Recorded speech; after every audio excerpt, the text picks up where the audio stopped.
Who is Jesus Christ?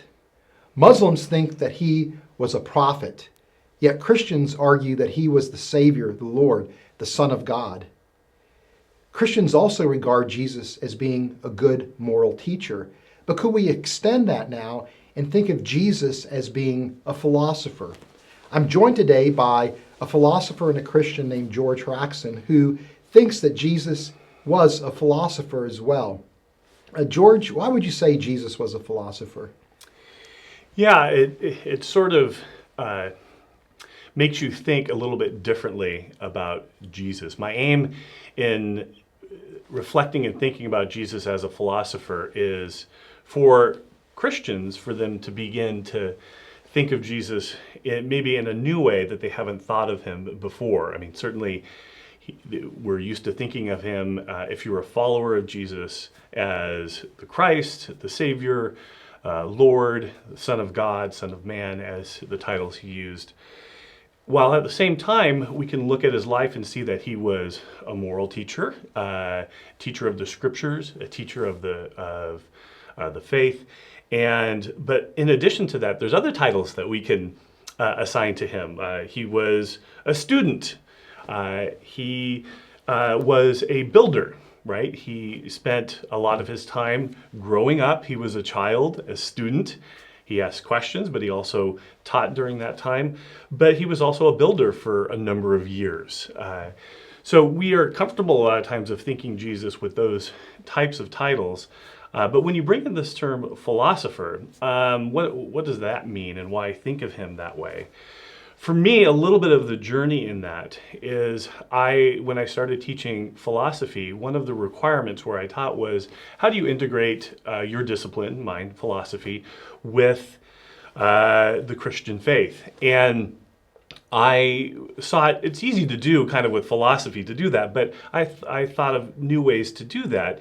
And one of those was to incorporate the teachings of Jesus alongside of the other great thinkers of history, like Plato and Aristotle, all the way up to modern thinkers like Descartes and whoever else you might name.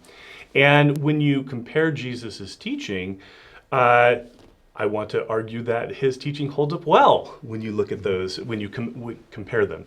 Now, of course, as a Christian, you would affirm that his teaching is the truth. But when you compare those to other philosophers, you find that Jesus is a really smart man, and that's intriguing. And so while I want Christians to think of him maybe in a new way, I want non-Christians to be introduced perhaps to a new philosophy and a new philosopher.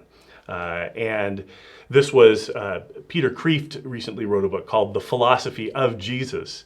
And he mentions that as his aim, introducing Jesus in a new way to both Christians and non-Christians. Right. So you mentioned Peter Kreeft. Are there others who have viewed Jesus as a philosopher? Yeah, to start with, I think it's, you can look at Matthew's gospel.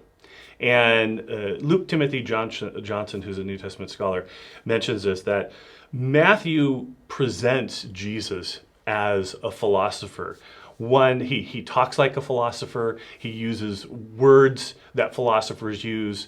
You look at the Beatitudes, the issue of being blessed or happy. And this was the concern of the major philosophers. You think of Aristotle to Epicurus to Epictetus, in that their concern was with how does one lead a virtuous life, a happy life, a flourishing life. And when you read the Gospel of Matthew, boy, Matthew presents this Jesus person as one who is skilled in both thinking and teaching about the good life. Now, he has a particular view of that would go against Aristotle. It would be different than Epicurus.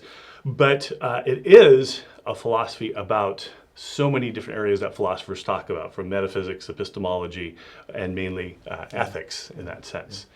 In modern day, someone who recently wrote a book, well, it's a little bit older now, from 2002, is Douglas Groothuis.